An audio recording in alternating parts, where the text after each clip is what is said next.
Desde la ciudad universitaria en Moncloa y a través del Metro Madrid llegamos a Radio Televisión Española, la casa de la radio y televisión pública de España. Conoceremos sus entresijos de la mano de uno de los referentes del periodismo español, Carlos Franganillo. Durante unas prácticas de verano en una televisión local en Oviedo, por accidente casi me tocó hacer las funciones de redactor en un sistema de suministro de imágenes y de noticias, etcétera.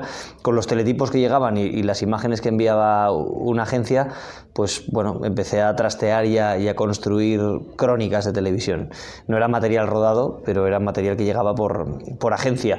Y esa experiencia me gustó mucho. Ahí me di cuenta de que disfrutaba haciendo crónicas de televisión. Y de pequeño y en esa época pues tenía muchos referentes. Yo creo que sobre todo lo que siempre me ha interesado mucho es la información internacional. Me ha parecido, pues bueno, siempre tiene ese halo de romanticismo, algo exótico, gente que va a sitios remotos a contar historias que no se conocen tanto, y me fijaba mucho en los corresponsables de esta casa, por supuesto, que era la única cadena en ese momento. Entonces, pues yo qué sé, Pérez Reverte, Calaf, Ana Bosch, que hoy tengo la suerte de ser compañero de ella aquí, ¿no? Y mucha gente con la que después he podido trabajar, pues en ese momento para mí fueron un gran referente. Moscú lo recuerdo con especial cariño porque fue mi primera corresponsalía y tuve la suerte, entre comillas, aunque no eran hechos agradables, pero profesionalmente sí eran muy interesantes, tuve la suerte de cubrir cosas que han tenido un gran alcance histórico.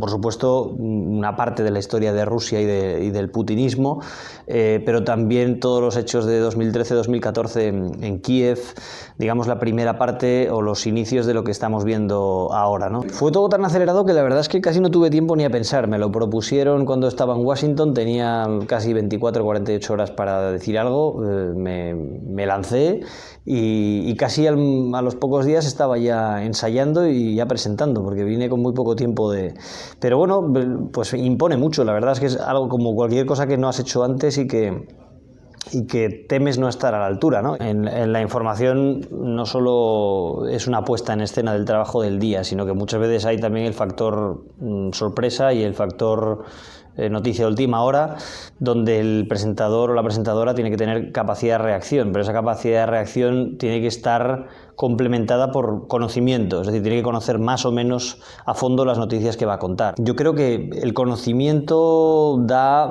seguridad y esa seguridad contribuye a transmitir naturalidad y transmitir control de las cosas y credibilidad. Es un trabajo muy vivo, pero digamos que de las 5 a las 9 es un trabajo más de ir metiendo ya el contenido. Hay un guión inicial, puede cambiar la jerarquía de las noticias porque hay cosas que dejan de ser tan relevantes y aparece una noticia más importante, pero lo demás es un trabajo de ensamblar las piezas y de trabajar también cómo se presentan al espectador, ¿no? El lenguaje que se destaca como sumarios, ese tipo de cosas. Todos nos conocemos bastante bien, nos respetamos mucho y realmente hay un gran debate. Esta es una redacción, supongo que todas también lo serán, pero yo conozco esta, y esta es una redacción donde se debate prácticamente todo y eso está muy bien, y hay mucho diálogo entre las áreas de información, edición, los jefes de informativos, y eso es bastante sano. Bueno, alguna vez que te pillan con un micro abierto, cosas de estas, ¿no? Un fallo técnico que tú durante las emisiones de las crónicas, a lo mejor ya te las has visto, ya te las sabes, no estás viendo la crónica otra vez, ¿no? Estás preparándote algo para el siguiente paso, o a lo mejor simplemente te han hecho un comentario gracioso los compañeros del estudio, el regidor o quien sea, y si de repente no se ha bajado el micro, pues te pueden pillar con una palabra fuera de lugar o así, vamos, pero más allá de eso no he tenido ningún susto.